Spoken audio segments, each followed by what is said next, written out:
मुसलमानों, एक बात कहना चाहता हूं, आपको दो काम करना है। एक तो ये कि आपकी मदद दुनिया के अंदर कोई नहीं कर सकता, कोई नहीं, आने वाला नहीं। आपकी मदद सिर्फ आपका अल्लाह कर सकता है और कोई नहीं। आपकी हिफाजत आपकी शरीयत के जरिए हो सकती। और इस देश के अंदर संविधान आपका रक्षक भी है, लेकिन मुसलमानों को न कुरान का पता है न संविधान का पता है। इसीलिए मैं एक जुमला कहता हूं कि मुसलमानों, शरीयत से जुड़ो और अपने बच्चों को दीन और दुनिया की तालीम दो। आप शरीयत पर अमल करेंगे तो अल्लाह के करीब होंगे। और दुनियावी सतह पर अगर कोई जालिम कुर्सी इख्तिदार पर बैठेगा तो हम उनको धर्म, अगर वो अपनी मनमानी करेगा तो संविधान की रोशनी में हम उनको जवाब देंगे। अगर किसी को दाढ़ी के बलबूते पर किसी को मारेगा तो हम संविधान पढ़कर बताएंगे, आर्टिकल नंबर 21 में protection of life and personal liberty. इस देश के अंदर जितनी जान की कीमत पीएम की है, उतनी ही जान की कीमत इस देश के एक आदिवासी की, एक दलित की, एक मुसलमान की है। इस देश के अंदर अगर आपको कोई मदरसा चलाने से रोके तो आर्टिकल नंबर 25 पढ़कर बता दो कि protection all minorities whether based on religion shall have the right to establish and administer educational institutions of their choice। Committee के जरिए से मस्जिद, मदरसा चलाया जा सकता है, खानका चलाया जा सकता है। अगर आपको आपकी नमाज पढ़ने से कोई रोके तो आर्टिकल नंबर 25 बढ़कर बता देना, जिसमें कहा गया freedom of conscience and free profession and practice propagation of the religion.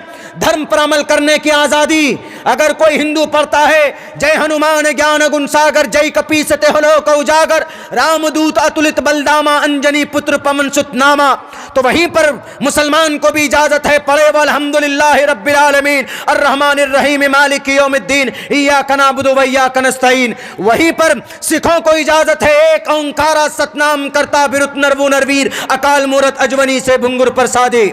ये कौन इजाजत देता है? ये किसी मिनिस्टर के या किसी मंत्री या पावरफुल इंसान के कहने पर नहीं, बल्कि भारत का संविधान इस देश के एक एक नागरिक को इजाजत देता। आपको ये नॉलेज भी रखना जरूरी है, आपको ये जानकारी भी रखना जरूरी है, वरना किसी और पर उम्मीद मत लगाओ। इसीलिए मैं कहता हूं कि मुसलमानों, सिर्फ शरीयत को मजबूती से पकड़ो धार्मिक एतबार से, और अपने बच्चों को पढ़ाइए, तालीम दीजिए, अकीदे की भी और दुनियावी भी तालीम दीजिए। अगर आपका बच्चा अब तक जो जिंदगी हमने गुजार लिया, आइंदा अगर आपका बच्चा जाहिल रहा तो फिर उन बच्चों के लिए जिंदगी जहन्नम बना दी जाएगी इस दुनिया के अंदर।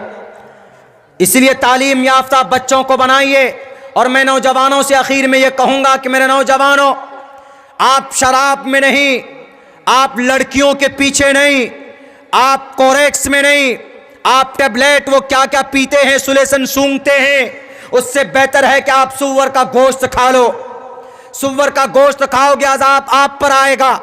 लेकिन आप जब कोरेक्स पी कर आते हैं, ठेपी चढ़ाकर जब आते हैं ना, तो आप पर वबाल नहीं आता, गांव के 40 घरों के ऊपर वबाल आता है।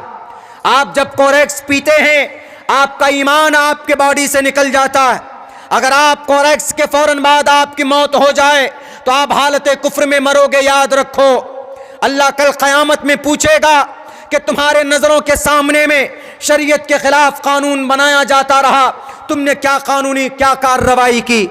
आप कहेंगे कि हम तो वहां पर कुछ बोल नहीं सकते थे, भारत के संविधान ने तुम्हें बोलने की इजाजत दी है। अब्दुल्ला अगर बोलता है तो उसी संविधान के रोशनी में बोलता है। आर्टिकल नंबर 19 बोलने की इजाजत देता है, to freedom of expression, to freedom of speech and expression.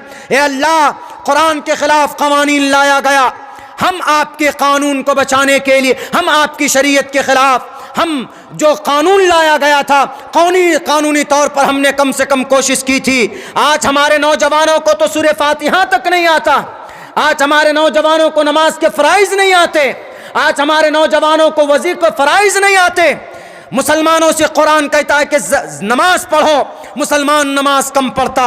मुसलमानों से कुरान कहता है कि शराब मत पियो, तो सबसे ज़्यादा शराबी बच्चे मुसलमानों के हैं। मुसलमानों से कुरान कहता है कि गीबत मत करो, वला तजस्ससु वला यग़्तब बाज़ुकुम बाज़ा।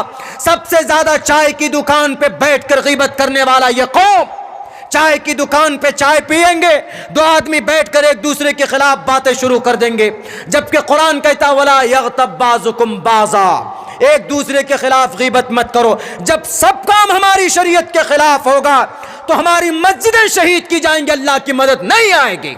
हमारी मस्जिदों में ताले लगेंगे, अल्लाह की मदद नहीं आएंगी। हालांकि अल्लाह भी आज भी वही अल्लाह है जिसने अब्रहा को जिसने तैर अबाबील को भेजकर इन जालिम बादशाहों से बड़ा ताकतवर अब्रहा का सत्यानाश किया था, फजारहुम कास्फिम माकुल बना दिया था, और जिसने सलीबियों के परखच्चे उड़ाए थे सुल्तान सलाहुद्दीन अय्यूबी को भेजकर, वो अल्लाह आज कादिर मुतलक आज भी है। उस अल्लाह की ताकत खत्म नहीं हुई है, लेकिन अल्लाह की मदद आती है ईमान के साथ साथ अमल साले भी हो। आज मुसलमानों में अमल साले नहीं है। आज जो लोग इस देश के अंदर अपनी बपोती समझ के नारा लगाते हैं कि इस देश के हम रखवाले हैं, तुम झूठे हो। याद रखो, तारीख तुम्हें कभी माफ नहीं करेगी। हमारे अकाबिर की तारीख अगर बयान नहीं की जाती तो इसका यह मतलब नहीं कि तारीख दफन हो गई है। जब तक हम जैसे तालिब इल्म होगा, तारीख अगर पाताल के अंदर छुपी हुई होगी, इंशाअल्लाह कुरेद कर लोगों के सामने बताऊंगा। भारत के संविधान ने हमें इसकी इजाजत दी। कासिम नानोतवी ने कहा, कासिम नानोतवी को अंग्रेज ने शूट एट साइट का मतलब गोली जहां देखो गोली मार दो। कासिम नानोतवी से किसी ने कहा कि मौलाना आप अंदर कमरे में चले जाएं, छुप जाइए, आप अंडरग्राउंड हो जाइए ताकि आप अंग्रेज की गोली से बच सकते हैं, आपकी जान बच जाएगी तो आप आगे काम कर पाएंगे। तो कासिम नानोतवी ने कहा ठीक है। गए, 3 दिन तक छुपे रहे, बाहर आ गए। 3 दिन के बाद उनके खादिम ने कहा कि मौलाना फिर आप बाहर आ गए, अल्लाह के वास्ते आप अपनी जान बचाइए। और अभी भी वो ऑर्डर अभी कंटिन्यू है, वो विड्रॉ नहीं हुआ है, यानी वो अभी आप पर नाफिज है। जहां देखेंगे अंग्रेज या उनके चापलूस, उनके गुलाम और उनके तलवे चाटने वाले बेईमान बेजमीर हमारे इंडिया के कुछ लोग थे, वो देखेंगे तो आपको गोली मार देंगे। कासिम नानोतवी कहते हैं कि कोई बात नहीं, मारने दो गोली, मैं मर जाऊंगा, मैं अपनी जान को इस देश के लिए कुर्बान कर दूंगा, मुझे मंजूर है, लेकिन मैं कभी भी अपने नबी की सुन्नत के खिलाफ नहीं कर सकता। उन्होंने कहा क्या मतलब? कहा हमारे नबी भी गारे सौर में 3 दिन रुके थे और मैं भी उस सुन्नत को जिंदा करने के लिए 3 दिन तक रुक चुका हूं। अब मेरी जान जाए कि कुछ भी जाए, ये कासिम नानोतवी कॉम्प्रोमाइज के लिए तैयार नहीं है। वो कासिम नानोतवी बुखारी शरीफ पढ़ता। कासिम नानोतवी ने बुखारी शरीफ पढ़ी अपने उस्ताद शाह अब्दुल गनी मुजद्दिदी से, और उन्होंने शाह मोहम्मद इसहाक देहलवी से, उन्होंने सिराजुल हिंद शाह अब्दुल अजीज मुहद्दिस देहलवी से। ये शाह अब्दुल अजीज मुहद्दिस देहलवी की भी एक तारीख है। भारत को आज़ाद कराने में अंग्रेज के खिलाफ जिहाद का फतवा दिया था। शाह अब्दुल अजीज मुहद्दिस देहलवी बुखारी पढ़ते हैं, यह हदीस पढ़ते अपने अब्बा मुस्नदुल हिंद शाह वलीउल्लाह मुहद्दिस देहलवी से, और वो पढ़ते हैं शेख अबू ताहिर कुर्दी से, और वो इब्राहिम कोरानी कुर्दी से, और वो पढ़ते हैं शन्नावी से, वो पढ़ते हैं अल्लमा रमली से, वो पढ़ते हैं ज़करिया अंसारी से, वो पढ़ते हैं ये हदीस शरीफ पढ़ते हैं हाफिज इब्न हजर अस्कलानी से, और वो पढ़ते हैं तन्नोखी से, वो पढ़ते हैं हज्जार इब्न सोहना से, वो पढ़ते हैं जबीदी से, और वो पढ़ते हैं अबुल वक्त से, वो पढ़ते हैं दाऊदी से, वो पढ़ते हैं इब्न हमूया से, और उन्होंने ये फिरबरी से, उन्होंने मोहम्मद बिन इस्माइल बिन इब्राहिम बिन मुगीरा बिन बरदिस्बत अल जोफी अल अमानी इमाम बुखारी से, और इमाम बुखारी हदीस शरीफ पढ़ते हैं अपने उस्ताद शेख हुमैदी से, और वो ये हदीस पढ़ते हैं सुफियान बिन उयैना से, और ये वो हदीस पढ़ते हैं मोहम्मद बिन यहया बिन सईद अंसारी से, और वो ये हदीस पढ़ते हैं एक ताबी मोहम्मद बिन इब्राहिम तैमी से, और मोहम्मद बिन इब्राहिम तैमी ये हदीस पढ़ते हैं सहाबी रसूल हज़रत अलक़मा बिन वक्कास लैसी रज़ी अल्लाह ताला अन्हु से और हज़रत अलक़मा बिन वक्कास लैसी रज़ी अल्लाह ताला अन्हु ये हदीस शरीफ सुनते हैं उमर फ़ारूक रज़ी अल्लाह ताला अन्हु से, और उमर फ़ारूक फरमाते हैं क़ाल नबी सल्लल्लाहु अलैहि वसल्लम इन्नमल अमालु बिन्निय्यात। मैंने कहा कि ऐसी हदीस की भी हिफाजत अल्लाह तबारक व तआला करता है। सिर्फ कुरान नहीं, अल्लाह कुरान के साथ हदीस की भी हिफाजत करता है। हम जैसे एक तालिब इल्म जब याद कर सकते हैं, हमको हमारा सिलसिले सनद याद है, तो हमारे उलमा को तो बदरजे औला होगा। बैरक है। अब आते हैं कि इस कुरान की हदीस की हिफाजत अल्लाह करता है, भले इसके ख़िलाफ़ क़वानीन आ जाएँ, UCC आ जाए, कोई भी आ जाए, कोई कानून आ जाए, कोई सरोकार नहीं। अब इस कुरान में है क्या? मैंने 2-3 मंत्र पढ़े, उसका उच्चारण करूँगा, फिर मैं कुरान से उसकी तस्दीक करूँगा। मेरा हिसाब उल्टा है, मैं कुरान की आयत की तस्दीक मंत्र से नहीं करता। ज़रूरत ही नहीं हमारे कुरान को किसी शास्त्र के ज़रिए से उसकी तस्दीक करना कि देखो भाई शास्त्र में भी कहा गया, इसका मतलब कुरान सच्चा है। शास्त्र में कहा जाएगा तब कुरान सच्चा होगा? नहीं, कुरान में कहा गया है तो शास्त्र की बात हम मान सकते हैं, चूँकि हमारे कुरान में मेंशन है। अब इस कुरान में है क्या? बहुत सारी गलत फहमियाँ हैं कि इस कुरान में कहीं पर यह है हिंदू को मारो, लोग गलत तर्जमा करते। कहीं पर यह है हिंदुओं का माल लूटो खाओ, कहीं पर यह है कि बेटी को कमज़ोर करना है, उसको आधा ही हिस्सा दो, बेटे को पूरा हिस्सा, बेटी को आधा हिस्सा। कहीं पर यह है कि भाई कारोबार में तरक्की करने से कुरान रोक रहा है, सूद लेने से कुरान मना करता है।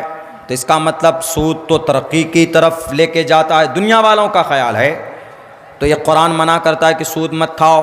बहुत सारी बातें, हालांकि सच्चाई कुछ नहीं है। ये कुरान वो किताब है, इन्नल्लाह यरफ़उ बिहाज़ल किताबि अक़वामन व यज़उ बिल आख़रीन। अल्लाह तबारक व तआला ने इस कुरान के ज़रिए कौमों को बहुत उरूज बख्शा है, बहुत तरक्की दी। और बाज़ लोग वो हैं, बाज़ कौम वो है जिसने कुरान को छोड़ा, वो पस्ती में जाकर गिरे।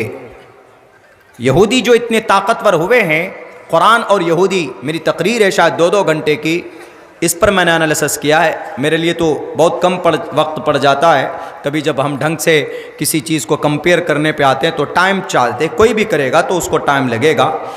दुनिया की सबसे गरीब कौम, मजलूम कौम, 2000 साल तक गुलामी करने वाली कौम यहूदी, 1975 में 45 में उनको अपना घर नहीं था, जगह नहीं थी, लेकिन आज की तारीख में, आज पिछले 75 साल में दुनिया के अंदर कोई अगर सबसे सुपर पावर कौम दुनियावी एतबार से बनी है तो वो यहूदी बने। पता है कैसे? आपके कुरान पर अमल करके, आपकी शरीयत पर अमल करके। और हम मुसलमान जो कुरान के दावेदार हैं, हम मुसलमान जो कुरान के अहकामात को जानते हैं, अमल नहीं करते, तो अल्लाह ने इस कौम की मस्जिदें भी शहीद करवा रहे, अल्लाह मदारिस भी ताले डल रहे, टोपी दाढ़ी के नाम पर पाबंदी, नमाज पर पाबंदी। अभी पिछले इस जुमे को, ये जो जुमा गया है, हल्द्वानी के अंदर उत्तराखंड में पाबंदी थी, जुमा के ऊपर बैन था। क्यों? आपकी, हम मुसलमानों की शरीयत से दूरी की वजह से। यहूदी आपके और आपके कुरान के दुश्मन हैं, लेकिन कामयाबी आपके कुरान से उठा रहे हैं। उनको चढ़ते हुए सूरज की तरह यकीन है कि कुरान अल्लाह का कलाम है, जो कहा गया 100% सच्चा। शर्त है कि उस अकीदे के साथ काम किया जाए। और आज मुसलमान कुरान को छोड़ने की वजह से जलील ख़ार हो रहा है। दुनिया इल्ज़ाम लगा रहा हमारे कुरान पर। क्या कुरान आज के ज़माने में, आज के हालात में रहनुमाई नहीं करता? करता है। कुरान ने क्या कहा? सूद मत खाओ, सूद गुनाह है। हमारे हिंदुस्तान के अंदर हिंदू भाइयों, सनातन धर्मी भाई जितने भी हैं, उनसे कोई झगड़ा नहीं, कुछ नहीं। कुछ लोग हैं जो पावर में हैं, जो इक़्तिदार में हैं, ना वो शास्त्र को मानते हैं, ना वो संविधान को मानते हैं। ना शास्त्र न संविधान, दोनों को नहीं मानते। किसको मानते हैं? वो गद्दी को मानते हैं। राजनीति को सब कुछ मानते हैं। अगर उनकी राजनीति 10 साल तक अगर चले शास्त्र को, संविधान को कुचल कर, तो वह कुचल देंगे, लेकिन वह गद्दी उनको महबूब होनी चाहिए। हमारा कुरान किसी के खिलाफ नहीं है। अगर कोई कहता है कि मौलाना आपके कुरान में सूद पर पाबंदी है, हाँ है, सिर्फ कुरान में नहीं है। और सूद गलत चीज़ है, सूद हराम है, सूद नाजायज़ है, गरीबों का खून चूसा जाता है, नाजायज़ पैसे लिए जाते हैं। इसीलिए अल्लाह तबारक व तआला ने कहा कि सूद हराम है। अहल्लल्लाहुल बैअ व हर्रमर रिबा, कुरान करीम में फरमाया कि तिजारत जायज़ और सूद हराम। और सुनो, सूद से बाज नहीं आए तो अल्लाह तबारक व तआला के लिए, अल्लाह से और उसके रसूल से जंग के लिए तैयार हो जाओ। फ़इल्लम तफ़अलू फ़अज़नू बिहर्बिम मिनल्लाहि व रसूलिही, अल्लाह उसके रसूल से जंग के लिए तैयार हो जाओ। नमाज छोड़ने पर, ज़कात न देने पर, हज न करने पर, रोज़ा न रखने पर जंग का ऐलान नहीं है, लेकिन सूद न छोड़ने पर रब कहता है कि जंग के लिए आ जाओ। इससे पता चलता है कि सूद खाना कितना बड़ा गुनाह है। सूद खाने वाले, सूद खिलाने वाले, सूद को लिखने वाले, सूद पर गवाह बनने वाले, सब पर अल्लाह और उसके रसूल की लानत बरसती है। इसीलिए जो भी सूद खाने वाले हैं, नाजायज़ और हराम है। सूद से तरक्की नहीं होती। यमहकुल्लाहु रिबा व युर्बिस सदक़ात, सूद घटाता है, सदक़ात आपके तिजारत के अंदर बढ़ोतरी करता है। सदक़ात को आम करो, सूद को छोड़ दो। अगर सूद तरक्की के अंदर रुकावट है, मेरे हिंदुस्तान के अंदर मेरे सनातन धर्मी भाइयों, एक मंत्र है मनुस्मृति का, मैंने पढ़ा है, किर्नवंते कीक टेपू गावो नाशिरम गुहंती धर्मम। जो ब्याज खोर होते हैं, ब्याज खोर, प्याज खोर नहीं, प्याज लहसुन नहीं समझिएगा, ब्याज इंग्लिश में इंटरेस्ट, इसको उर्दू में सूद बोल देते हैं, अरबी में रिबा बोलते हैं। जो लोग ब्याज खोर होते हैं, ब्याज खाने वाले, ब्याज का कारोबार करने वाले, किर्नवंते कीक टेपू गावो नाशिरम गुहंती धर्मम। अगर वो ये कहे मैं बहुत बड़ा धार्मिक हूं, लेकिन कारोबार उनका सूद का है, तो वो झूठा है। और जो सूदखोर हो उसके दरवाजे पर कदम मत रखो। जो सूदखोर है, कौन कह रहा है? मनुस्मृति कह रहा है, जो सूदखोर हो उसके दरवाजे पर कदम मत रखो। कितनी बड़ी वईद है। कुरान के साथ साथ शास्त्रों में भी। मेरे सनातन धर्मी भाइयों, अगर आप यहां बैठे हैं तो सूद नहीं खाइएगा, बहुत बड़ा पाप है, बहुत बड़ा गुनाह है। किर्नवंते कीक टेपू गावो नाशिरम गुहंती धर्मम। ईश्वर का संविधान, ईश्वर की बात जो न मानिए, ये शास्त्र विधि मुत्सरज्य वर्तते काम कार्ता न सिद्धिम वापनुति न सुखम न पराम गतिम। जो इंसान ईश्वर की बातों को ना माने, जो इंसान परमात्मा के उपदेश को ना माने, उस इंसान का गला सर से जुदा कर दो। ऋग्वेद में रुद्रवो गिरीवा अश्रैत पिशाचा आवा ब्रह्मा। जो ब्रह्मा को ना माने, आवा ब्रह्मा द्विषो जही। जो ब्रह्मा के उपदेश से द्वेष करता है, नफरत करता है, खिलाफ जाता है, अब ब्रह्मा द्वेष, ब्रह्मा के उपदेश को नहीं मानता है, विष्णु के उपदेश को नहीं मानता है, शिव के उपदेश को नहीं मानता है। जही, जही का तर्जमा सर को तन से अलग करना, काट देना। तुवम तूर्य तरुष्यतः जही, शत्रु को पाओ तो नष्ट कर दो। वेदों में है, वो एक अलग उसका टॉपिक है। लेकिन कहा गया, ईश्वर कहता है किर्नमंते कीक टेपू गावो नाशिरम गुहंती धर्मम। ब्याज खोर के घर पे मत जाओ, उनके यहाँ पानी मत पियो, उनके यहाँ खाना मत खाओ। लेकिन अगर कोई हिंदू भाई, अगर कोई सनातन धर्म है भाई इस मंत्र को नहीं मानता है, तो फिर यजुर्वेद के अंदर कहा गया रुद्रवो गिरीवा अश्रैत पिशाच अव ब्रह्मा दुविशो जही। जो इंसान ब्रह्मा को ना माने, जो इंसान परमात्मा को ना माने, उसका सर तन से जुदा कर दो। नहीं कर सकते सर तन से जुदा, लेकिन इसकी बुराई तो समझ सकते हैं कि ईश्वर कितना नाराज होता है। जो उसके उद्देश्य को ना माने तो क्या कहा गया भाई, उसको मारो, उसका सर काट दो।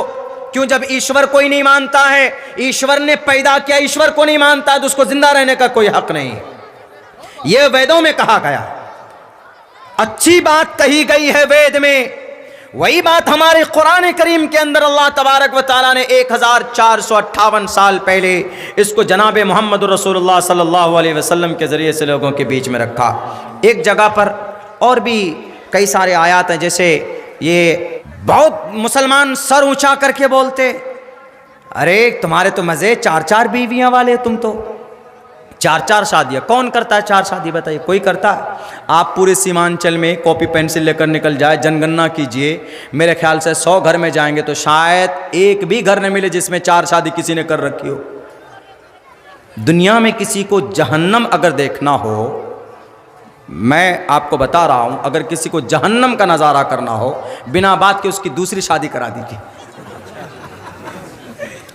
उसको पता चल जाए कि जहन्नम क्या। कभी कभी ऐसा होता है कि 2 घर है, औरत हर चीज़ को बर्दाश्त कर सकती है, औरत शेयरिंग बर्दाश्त नहीं कर सकती, शौकन जो बोलते हैं वो बर्दाश्त नहीं कर सकती। औरत सब चीज़ बर्दाश्त कर लेगी। औरत को सीधा करना, सिर्फ कह दो मैं दूसरी शादी कर रहा हूँ, वो ठीक हो जाएगी एकदम बिल्कुल, उसको कुछ और इस्लाह की ज़रूरत नहीं है। लेकिन कभी कभी ऐसा होता है, आदमी सोचता वाह वाह डबल मोहतरमा, मज़े मौलाना के। पूछो मौलाना को, कभी चाय नहीं मिलती। जिसकी शादी हो गई पूछो उनसे कि कपड़ा को किसके घर में धुलते हो? खुद ही धोते हैं मौलाना। कभी कभी गाड़ी में सोना पड़ जाता है, और कभी कभी चौक चौराहे पे जाके नाश्ता करना पड़ता है। तो ये खामखा कौन परेशानी मोल ले? एक तो संभलती नहीं, 2 कर ले तो और जिंदगी जहन्नम, 3-4 करके वो क्या वो गटर में जाना चाहेगा क्या? हाँ, 4 शादी की इजाज़त है, परमिशन है। अगर कोई आदमी करना चाहता है, कहीं कल्चर है किसी कंट्री में कि भाई अगर उसकी पहली बीवी बीमार पड़ जाए, बांझ हो जाए, तो नो प्रॉब्लम, दूसरी कर लो, कोई दिक्कत नहीं। फनकिहू मा ताब लकुम मिनन निसाई मसना व सुलास व रुबा, 4 कर सकते हैं, 2 कर सकते हैं। या किसी की बीवी बांझ है, पहली बीवी से औलाद नहीं है, तो बहुत है, इस तरह मिल जाएगा आपको कि पहली बीवी के मसले से दूसरी शादी होती, उससे औलाद होते, ऐसा बहुत है। अगर पहली बीवी बीमार है, टीबी की मरीज़ है, या कोई और मौलिक बीमारी हो जाए, तो वो क्या करेगा? मुंह मारने के लिए कहाँ जाएगा? किसी तवाइफ खाने में जाएगा, किसी बाजार में जाएगा? ये तो नाजायज़ हराम है ना। तो इसीलिए इस्लाम कहता है कि नहीं, जायज़ नाजायज़ काम मत करो, दूसरी कर लो, शादी कर लो और उसके साथ में जायज़ संबंध बनाओ। कितना अच्छा है। ये समझते हैं क्या नहीं 4 शादी शायद ज़रूरी है? 4 शादी ज़रूरी होता तो पूरी ज़िंदगी शादियाँ करने के चक्कर में रहता क्या? उसको काम काज नहीं करना कि भाई नहीं पूरी ज़िंदगी शादियाँ करो, एक देख ली, दूसरी देख ली। एक शादी करते करते बाज़ लोगों की तो 1.5-3-2 साल लग जाते हैं, उनकी मोहतरमा नहीं मिलती है जल्दी से, एक शादी के लिए। बहरकैफ तो उन्होंने एक कानून लाया है, क्या? एक ही शादी, एक शादी ही कर सकते हैं। हम भी कहते हैं कि बिल्कुल एक ही शादी कर सकते हैं, 2 नहीं कर सकते, एक ही कीजिए, उसी के साथ में खुश रहिए। लेकिन 4 को ज़रूरी मत समझिए इस्लाम में। कभी कभी एक भी जायज़ नहीं है, कभी कभी एक जायज़ नहीं है। शादी हमारे इस्लाम में कभी सुन्नत है, कभी ज़रूरी है, और कभी न करना ज़रूरी है। मिसाल के तौर पर लड़का गैर जिम्मेदार है, लड़के के अंदर में मर्दाना ताकत नहीं है, लड़का कमज़ोर है, फिज़िकल रिलेशन नहीं बना सकता, बीवी को खुश नहीं कर सकता फिज़िकली, उसकी ज़रूरियात पूरी नहीं कर सकता, उसके नान नफ़का नहीं दे सकता, और जबरन आकर के कूद के आ जाए क्या I want to get married, मैं शादी करना चाहता हूँ, बाप को कह करके शादी करा ले, बीवी परेशान, तो उसको शादी न करना ज़रूरी है, ना करे ये उसके लिए, बल्कि हराम है उसको शादी करना, नहीं कर सकते। पहले आप अपने आप की सेहत को ठीक करो। अब कभी कभी ज़रूरी है कि भाई आप पैसा भी है, अल्लाह ने ताकत भी दी है, नान नफ़का भी दे सकते हैं, और आपके गुनाह में शामिल मुलव्विस होने का ख़तरा है, तो ऐसे वक्त में शादी करना ज़रूरी। हमारे शादी के स्टेटस बदलते रहते। चलिए आप ये कानून लेकर आए, बहुत अच्छा, वेलकम, स्वागत, कि एक ही शादी करो, बहुत अच्छा। एक कानून और भी लाना था, जो बनना था कानून वो नहीं बनाया। क्या? बहुत से लोग शादी कर, ये जवान हो जाते हैं, शादी नहीं करते, 25 साल, 30 साल, 35 साल, 40 साल के हो जाते, शादी नहीं करते। प्रॉपर्टी है, दौलत है, सब कुछ है, शादी नहीं करते, उनके लिए कानून बनना चाहिए कि नहीं बनना चाहिए कि भाई तुम 35 साल के हो गए हो, तुम 40 साल के हो गए हो, तुम्हारे पास बहुत बैंक बैलेंस है, तुम्हारे पास पावर है, पैसा है, ताकत है, तुमने शादी क्यों नहीं की? कानून ये बनना चाहिए कि जितने भी 21 साल से उम्र के लड़के हैं उनको शादी करना अनिवार्य है, ज़रूरी है। अगर नहीं करेगा तो 50,000 रुपए का जुर्माना, 6 महीने का जेल। लेकिन ये कानून नहीं बनाएगा, क्यों? पता है अगर ये कानून बना तो उत्तर प्रदेश के योगी जी फंस जाएंगे, इसलिए कि वो गैर शादीशुदा। अगर ये कानून बनेगा कि हर नौजवान को शादी करना जरूरी है, नितिन गडकरी जी फंस जाएगा। ये कानून नहीं बनेगा। एक कानून और बनना चाहिए, वो कानून ये बनना चाहिए जो जरूरी है, ये तो बनना ही चाहिए। अगर किसी ने शादी कर ली तो उसकी क्या जिम्मेदारी है कि भाई बीवी को घर दे, बीवी के साथ रहे, भारत की आबादी बढ़ाए, जनसंख्या बढ़ाए इस देश की, चाहे 2 ही बढ़ाए, 3 बढ़ाए, 4 बढ़ाए। वो तो इस्लाम में है कि ज़्यादा से ज़्यादा बच्चे पैदा करो, ज़्यादा से ज़्यादा औलाद होनी चाहिए, तज़व्वजुल वदूद अल वलूद फ़इन्नी मुकासिरुम बिकुमुल उमम। लेकिन हिंदू धर्म में अलग कॉन्सेप्ट है और नई जनरेशन में आजकल अलग कॉन्सेप्ट आ गई है कि नहीं भाई हम दो हमारे दो। खैर वो अलग मुद्दा है, लेकिन ये ज़रूरी कानून बनना चाहिए कि जिसने शादी की, शादी इसलिए करता है, 7 फेरे इसलिए लिए जाते हैं या निकाह इसलिए पढ़ा जाता है कि हस्बैंड वाइफ साथ में रहें, एक साथ रहें, एक छत के नीचे रहें। ज़्यादा से ज़्यादा शौहर परदेश जाएगा, दिल्ली जाएगा, 1 साल में, 6 महीने में, 7 महीने में, 8 महीने में वापस आए, लेकिन बीवी के पास आए। यह कानून बनना चाहिए कि शादी की है तो बीवी को देखो, रखो, यह ज़रूरी होना चाहिए। लेकिन इस पर कानून नहीं बनेगा, क्यों? पता है अगर इस पर कानून बना तो मोदी जी फंस जाएंगे।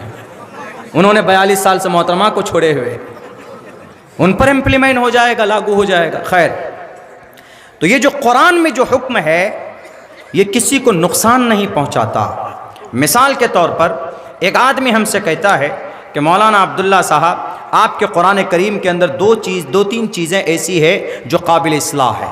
हमने कहा कि बताओ भाई क्या है? उन्होंने कहा कि आपके कुरान में अगर कोई जानी जिना करता है तो इतनी सख्त सज़ा क्यों दी है आपके कुरान ने?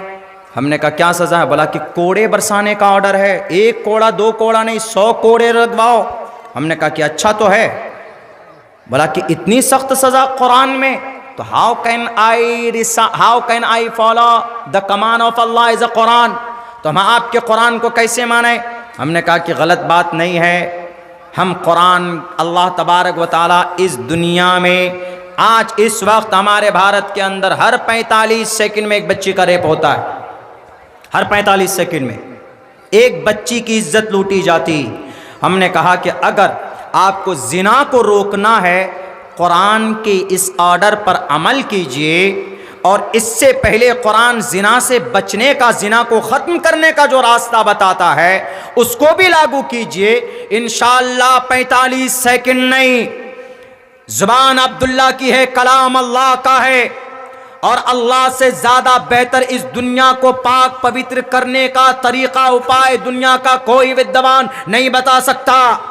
अल्लाह made the world, Allah created the human being on the world, on the earth. ज़मीन पर इंसानों को पैदा करने वाला अल्लाह, ज़मीन को पैदा करने, इंसानों को पैदा करने वाली ज़ात अल्लाह। और अल्लाह बेहतर जानता है कि इंसान की कैसे इस्लाह हो सकती, इस ज़मीन पर बुराई का खात्मा कैसे होता है। ये किसी मौलाना का नहीं कहना है कि जिना करने वाले मर्द औरत को लाओ मैदान में और उनको 100 कोड़े बरसाओ, बल्कि ये अल्लाह का फरमान है, अज़्ज़ानियतु वज़्ज़ानी फजलिदू कुल्ल वाहिदिम मिनहुमा मियत जल्द। दोनों जिना करने वाले मर्द और औरत को, जिना करने वाली औरत को, जिना करने वाले मर्द को, दोनों को लोगों के सामने में लाओ और उनके पीठ पर लेदर के कोड़े से 100 कोड़े बरसाओ, ताकि उनके बदन से चमड़ा फटकर खून निकले और चीखे और चिल्लाए।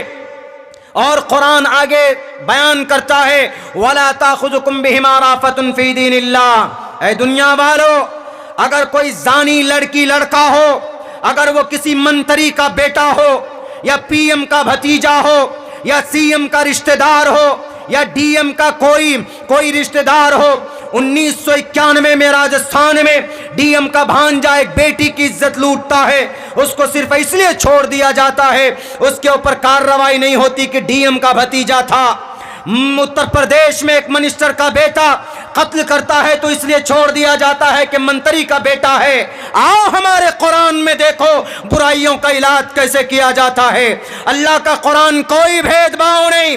वला ताखुजुकुम बिमा राफतुन फी दीनिल्लाह, जब तुमको सजा देना हो तो कोई कॉम्प्रोमाइज नहीं कि ये बेटा किसका है, ये बेटी किसकी है। उनके बदन पर 100 कोरे लगने चाहिए, और सुनो, बंद कमरे में नहीं बल्कि मैदान में लोगों के बीच में, वलियशद अज़ाबहुमा ताइफतुम मिनल मोमिनीन, ताकि लोग देखें, इबरत हासिल करें, ताकि कल चलकर किसी समाज की बेटी की इज्जत न लूटी जाए। हम कहते हैं इस देश के प्राइम मिनिस्टर साहब से हमारे कुरान के मेथड को अप्लाई कीजिए, हमारे देश की बेटियों की इज्जत लुटने से रुक जाएगी। आज आप रेपिस्ट को छोड़ देते हैं, आज रेपिस्टों को उनको मुजरिम साबित करने में 2-2, 3-3 साल लग जाते हैं, जब तक जनाब कुछ भी हो जाता है। इसीलिए हम कहते हैं कि हमारा कुरान बुराई का इलाज बताता है और सख्त जरूर है, लेकिन अगर एक मर्तबा किसी को सजा मिल जाए तो दूसरा नौजवान सर उठाकर किसी बेटी की इज्जत लूटने की कोशिश नहीं करेगा। अल्लाह ने कुरान करीम के अंदर जिना से बचने का उपाय और रास्ता बताया है। कोई बच्चा है क्या? अरे एक बच्चा है, क्या नाम इसका? नाम कुछ पता है? ये प्रोजेक्टर है क्या वहां अंदर में? प्रोजेक्टर है। अच्छा एक मिनट, ये प्रोजेक्टर में दिखा दीजिए, कैमरे में दिखाइए। पर्दे में जो हमारी समाज के माएँ बहनें बैठी हुई, देखिए बच्चा है जो रो रहा है, बच्चा है कि बच्ची है। आप आइए, स्टेज के करीब से लेकर के जाइए, या मदरसे में भिजवा दीजिए ना। आप मदरसे में चले जाएं या स्टेज पर आकर राब्ता कीजिए, बच्चे को ले लीजिए। देखिए बच्चों की हिफाजत कीजिए भाई, जो भी लेके आते हैं हमारे समाज के माएँ बहनें, इतना गुम मत हो जाइए, अपने बच्चों की हिफाजत कीजिए। बैरकैफ अल्लाह का कुरान बुराई से बचने और बचाने का रास्ता बयान करता है। अब खामखा के एतराज़ करते नहीं मौलाना, वही 4 शादी का मामला। हम अभी जा रहे थे कहाँ पे, उत्तर प्रदेश, तो हमको कोई एक मैसेज लिख के दिया, 14 तारीख को हमारे इस देश के अंदर हमारे हिंदू भाइयों ने एक बहुत बड़ा पूजा किया। कौन सा? सरस्वती पूजा किया। सरस्वती पूजा स्कूल में भी होता है और गांव देहात में भी करते हैं। पता क्यों करते? सरस्वती माते, सरस्वती देवी ये ब्रह्मा जी की पत्नी है, ब्रह्मा जी की सरस्वती। लेकिन मैं आज तक मुझे यही मालूम था कि सरस्वती जी ब्रह्मा जी की पत्नी है, लेकिन जब मैं डीप में जाकर के मैंने रिसर्च किया, शायद हमारे सनातन धर्मी भाई को मालूम ना हो, पुराण में बताया गया है कि ब्रह्मा जी की 5 बीवी हैं, उनमें से सबसे छोटी पत्नी का नाम सरस्वती है, जिसको नॉलेज का ज्ञान देवी माना जाता है और फन और आर्ट का देवी माना जाता है। यानी स्कूलों में इसलिए पूजा करते हैं ताकि सरस्वती देवी खुश होकर के उनको कुछ न कुछ ज्ञान दे। इसीलिए कहा गया श्री सरस्वताये नमः, ये मंत्र पढ़ा जाता, श्री सरस्वताये नमः।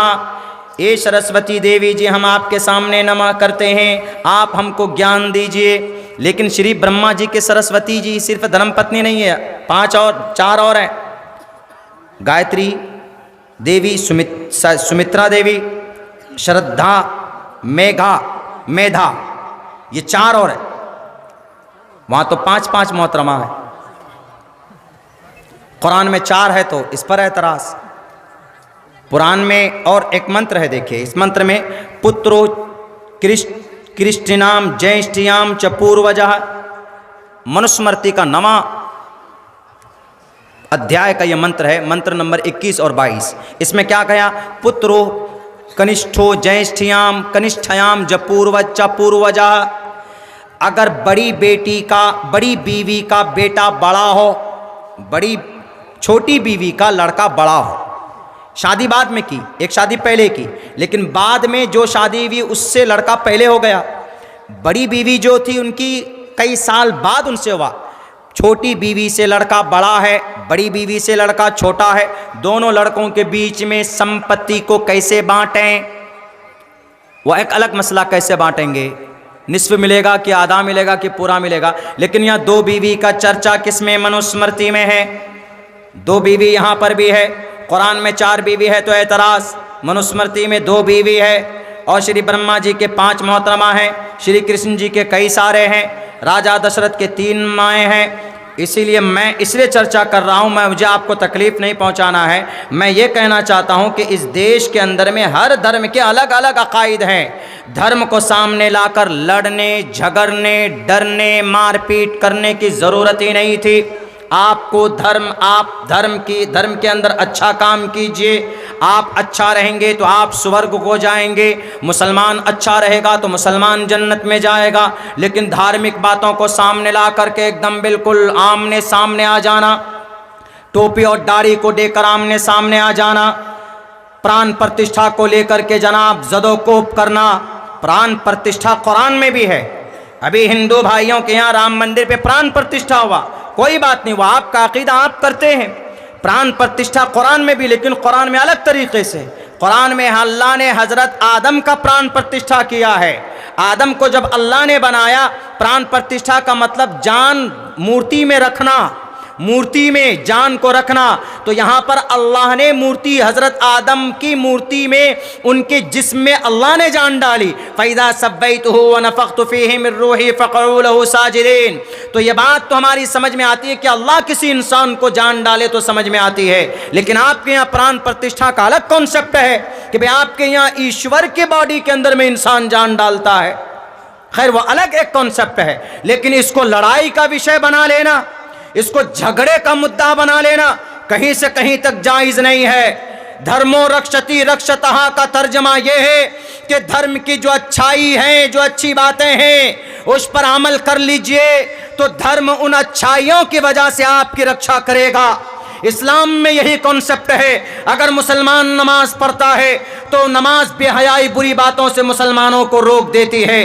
अगर मुसलमान सदका देता है तो सदका इंसानों को तबाह बर्बाद होने से रोक देता है।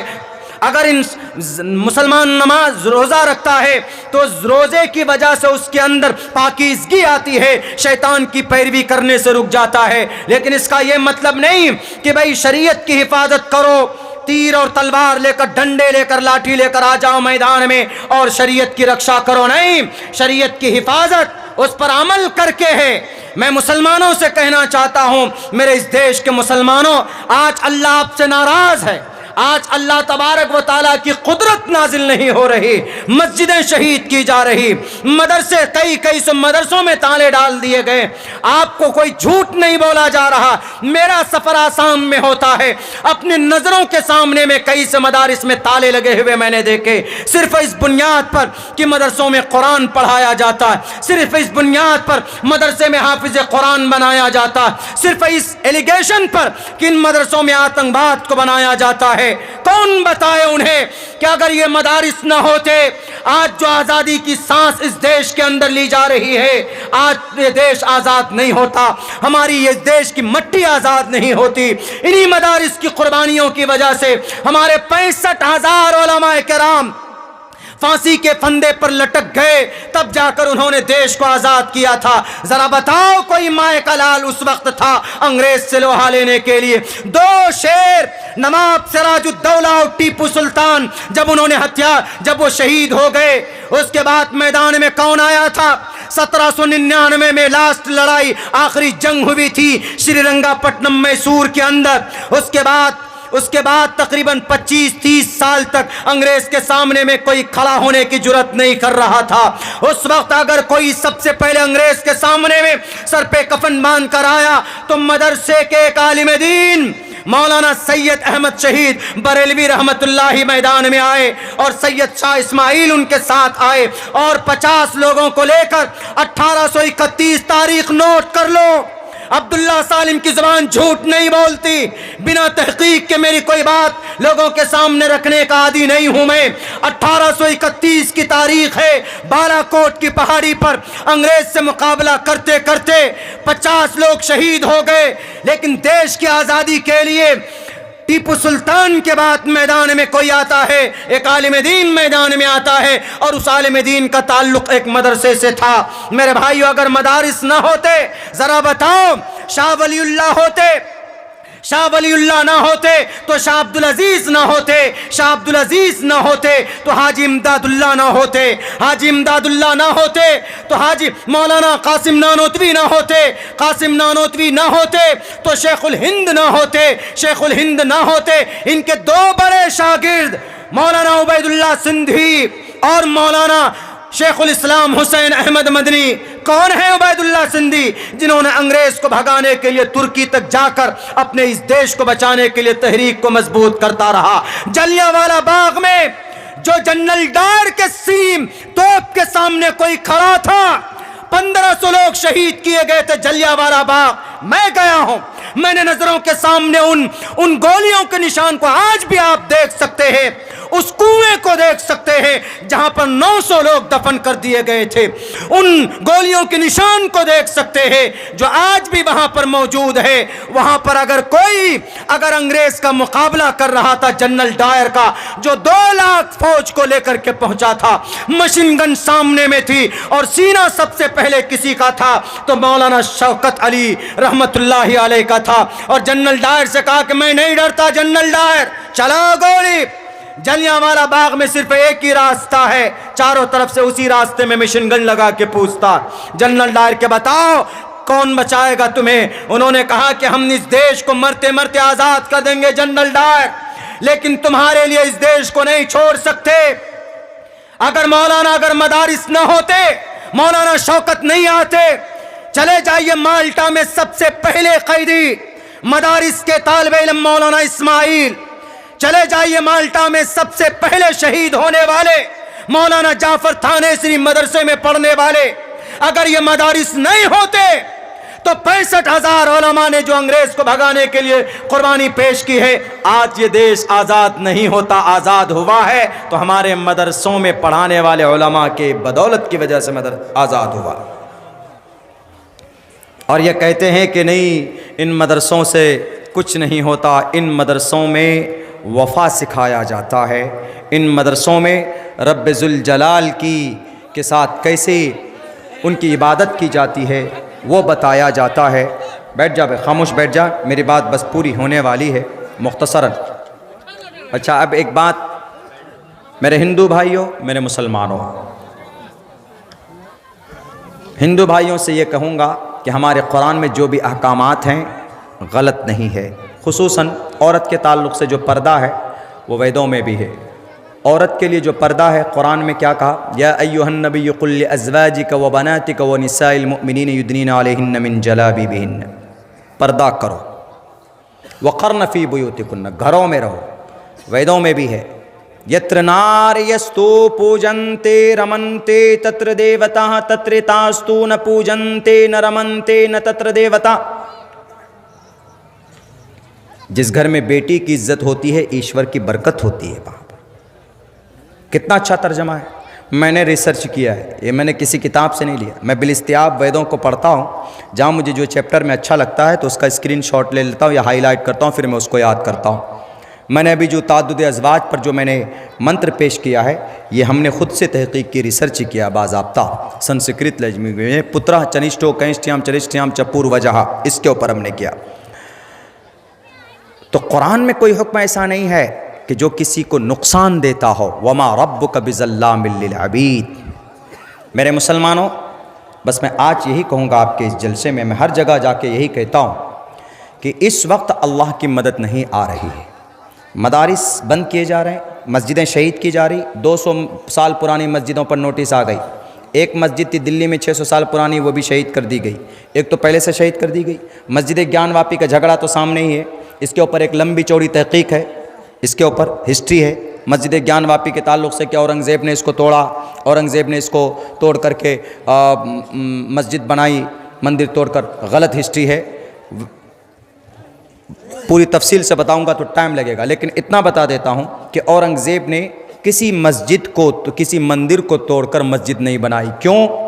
क्योंकि इस्लाम में किसी मंदिर को या किसी जगह को ज़बरदस्ती कब्ज़ा करके मस्जिद नहीं बनाई जा सकती। गुनाह है, बहुत बड़ा गुनाह है। इसीलिए इस्लाम में शरीयत में पहले से मना है।